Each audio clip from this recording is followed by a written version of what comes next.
Hello YouTube, welcome to What the Papers Say with Deek Jackson on the 18th of August 2020. Today's newspaper is the Daily Mail, although as is usual I'm going to complain that they're calling it the Scottish Daily Mail because apparently people in Scotland only want to know what happened in Banff and they've no interest in what happened outside of this rather small limited population. Although there is some international news in here, it's hidden between layers of pish and bollocks about the SNP unionist divide. And for those of you not familiar with what's been going on in Scotland for the last few years, I'll give you a quick potted history. The independence movement in Scotland grew and grew and grew in popularity from, say, the 90s onward, culminating in a referendum in which the independence movement lost. Morning, Dr. Super Genius. And that the referendum was lost has been a source of bitter recrimination and regret. Morning, Gobsmacker, Sleepy Shoegazer, good day to you all. And we now have a rather polarised, politically speaking, I hate it here, nice, nice. I see what you've done there. We now have a rather polarised society or a political class or a political debate characterised by independence is bollocks, it's a load of shite and you could never make it work, with fuck the English, get out my country, Scotland will be great when we're running the show. Now I should declare that I voted for independence. Not because I like nationalism, because the Tories didn't want that. I'm a kind of what could I do most to piss you off voter. You know, that's how I vote. Same with Brexit, although I'm actually on Brexit, I don't like the idea that freedom of movement was linked to political and economic union. I really don't. Freedom of movement should be a given for humans on Earth. And I think we can see from the mess that the euro and the economy of Europe is in at the moment that we don't want hooked up to the European Central Bank, although one central bank is pretty much, Sandy McNabb, good morning, one central bank is pretty much like another central bank if you ask me. No, there would be some good things about independence, there would be some bad things about independence, but at the end of the day I thought my most annoying vote would be to vote for independence. So, there is a polarised debate about independence. Support for independence has gone up because of the coronavirus scamdemic. People believe we'd be better off with our own public health institutions and agencies. Now, along the way, having given you that small potted history, along the way, Alex Salmond was the leader of the SNP who took the SNP to nearly victory in the independence campaign. He was a towering figure in Scottish politics for years. A big man and a big name, and the man who more than anything else embodied the rise of nationalism and nationalist support for independence. And then after the referendum he resigned and went into the background of politics, where he stayed for a little while until, it's hard to know which came first, until he was accused by multiple women of sexual offences against them, and a huge court case ensued. Now, some people say that Alex Salmond was threatening to come back into politics, and that the SNP government led by Nicola Sturgeon orchestrated this smear campaign to get rid of him finally from being their monkey on their back. And other people say that he was a dirty midden. However, the court case completely cleared him. This was, if you like, at the height of the Me Too movement. Alex Salmond was accused of 14 charges of rape and sexual assault against multiple women, and he was cleared of every single one of them by a jury of 15 men and women who saw all the evidence. Now, Max Zads, good afternoon. That's good enough for me. If the establishment wanted to try and fit Alex Salmond up and they couldn't do it in the courts by laying their evidence bare in front of 15 jurors, then it smells bad, doesn't it? It does smell like an orchestrated smear campaign. And so now, in the aftermath of that, Alex Salmond is rightly attempting some kind of redemption, legally speaking, over them. But the Scottish government, yes, Sturgeon and Salmond, both very fishy. Oh, I see what you've done there. They are very fishy. There's something very fishy about both of them. The Scottish government is refusing to hand over papers relating to the case to the inquiry into whether or not there was a cover-up. Cover-up after cover-up after cover-up. And one of the things I think about independence is this. Your government are lying, murdering scum. It doesn't matter how you got them. It doesn't matter how much you liked them before they became your government. Once they're your government, they're lying, murdering scum. It's kind of goes with the territory of being a government. And if we got independence in Scotland, we would simply be swapping Eton and Oxford for Fettes and St Andrews. Wee Jimmy Cranky. And for those of you not familiar with the Crankies, just Google it and amuse yourself with what's going on there. Here's a great story. I like this. I'll have to show you the picture. It's Madonna gone potty. This is Madonna celebrating her 62nd birthday by smoking loads of dope with her friends who are all dope smokers. You can just see there in the corner, that's her 26-year-old boyfriend skinning up there in the corner. He looks like Snoop Dogg's son. And there she is with a tray full of marijuana and Rizlas, looking like a crack whore at a $10 wank parlour. Having some cheese the now. Enjoy.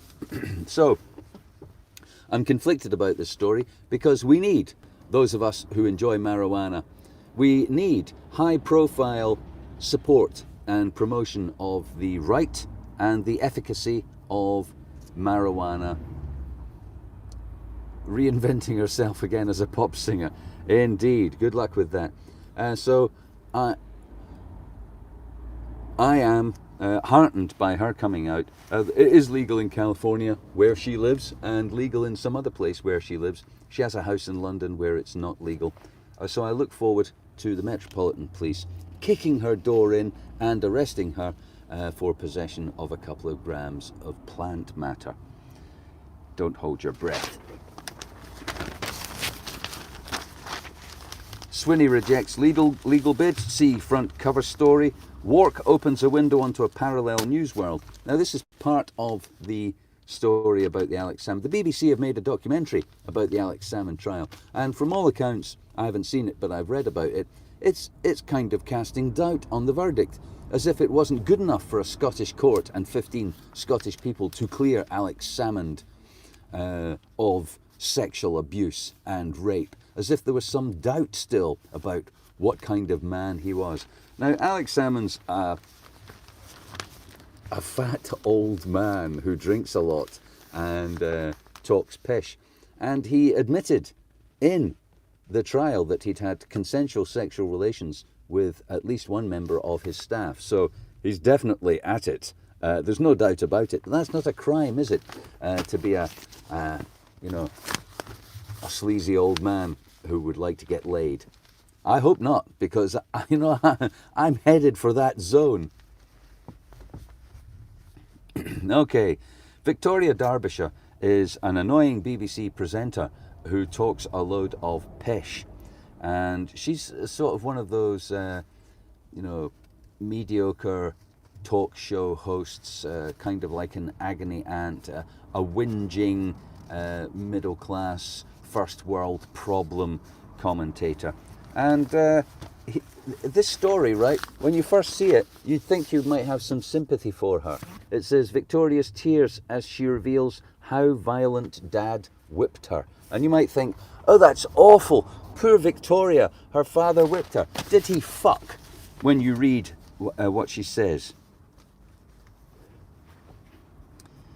TV presenter, she feared her violent father would slap her or whip her with his belt.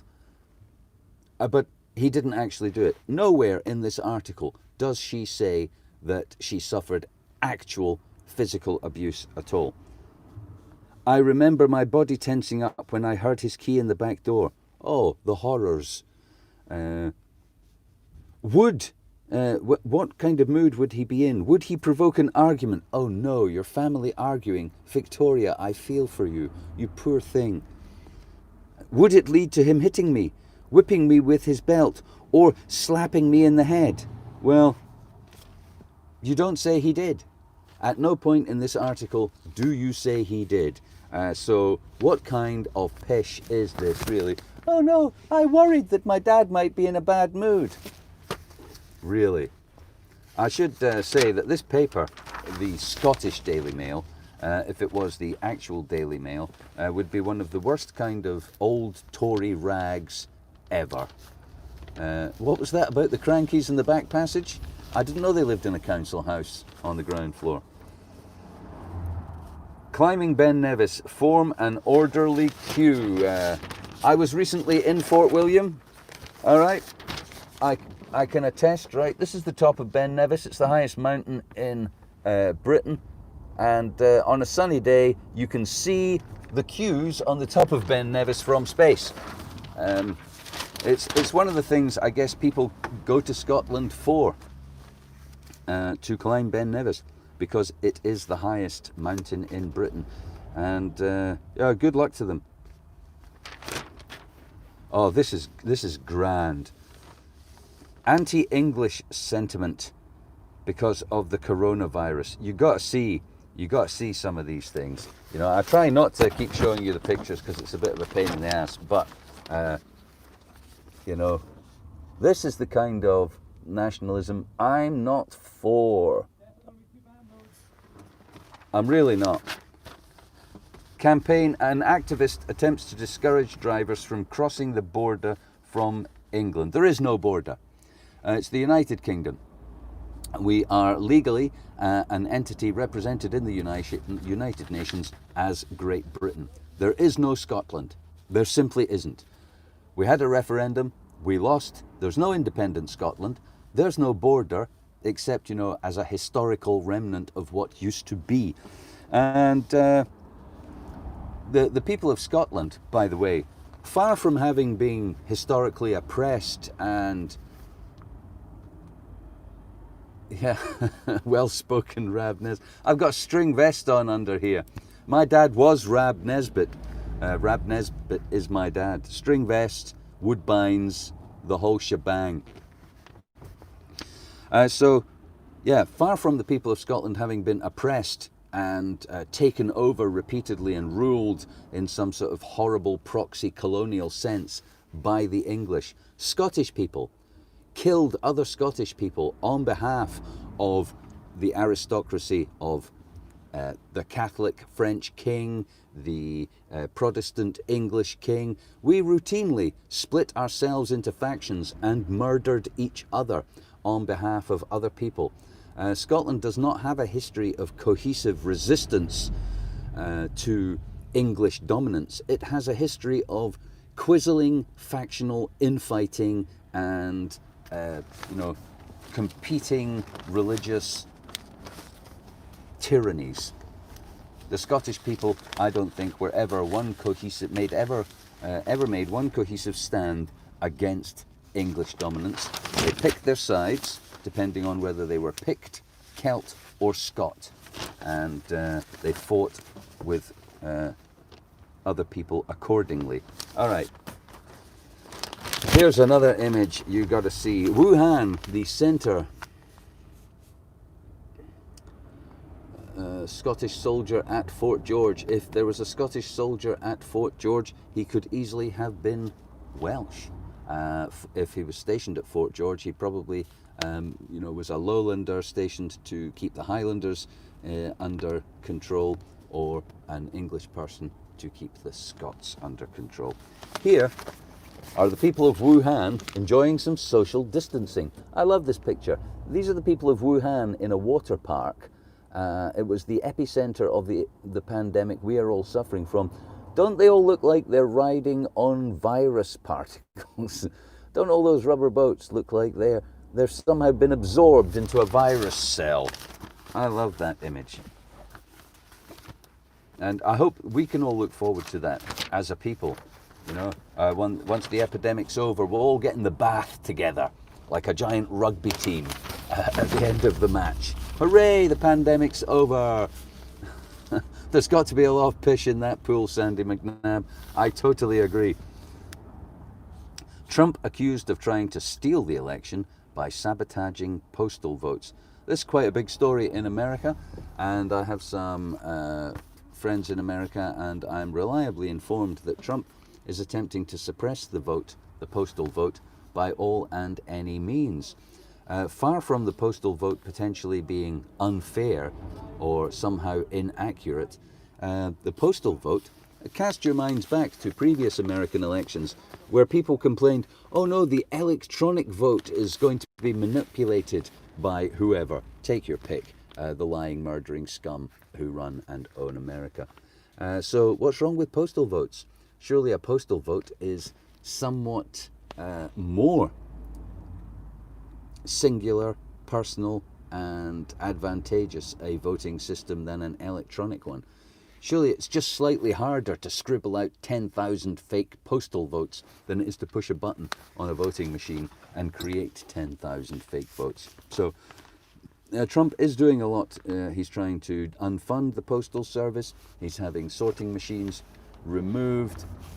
Yes, vote landless peasant if you can. Although there is no such party anymore. I got out of politics because it's a filthy business full of people talking pish. That's why I got into religion.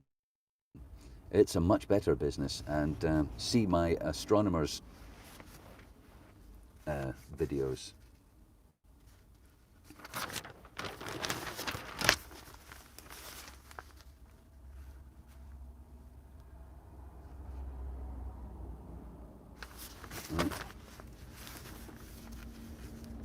Hottest temperature ever recorded, 38.7 degrees C. Oh wait, no, that's Britain. Hottest temperature ever recorded, Death Valley, California. The temperature hit 54.4, the highest ever recorded on Earth. Hot enough for you? Regular viewers or people familiar with my content, I will know that I believe the planet is fucked, and that increasing temperatures are only one of the things that we have to worry about in the near term. Yeah, 130 degrees, Chris Fick. 130 F. And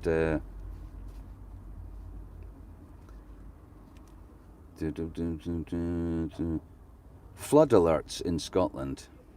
Tropical storms, torrential downpours. Yeah, it's been a great summer here in Scotland. It's been fairly typical, actually. You know, a few days of sunshine interrupting a kind of relentless grey drizzle, which is slightly warmer than our winter grey drizzle. That's a typical summer. So I won't bother, because it's what the papers say, rehearsing the whole climate change thing at the moment. But, you know, temperature records are not really the problem. It is a persistent change in climate that is the problem. And I get a lot of messages on the internet that go something like this: oh Deek, it's snowing in Narnia and it's still really hot in Bongo Bongo land, so the climate hasn't actually changed, has it? But these people have obviously missed what climate means and are banging on about the weather.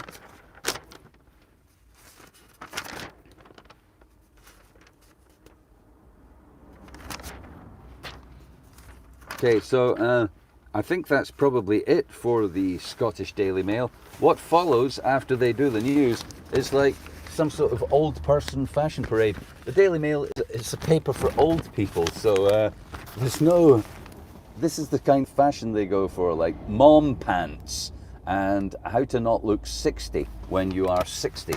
You know, it's full of adverts for comfortable shoes and elasticated waistband trousers.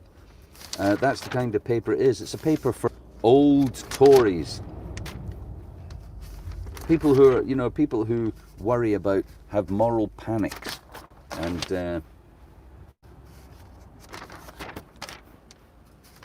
yeah, first world problems. Oh, your clicky hip could give you arthritis. I mean, that's class, isn't it? Your clicky hip could give you arthritis.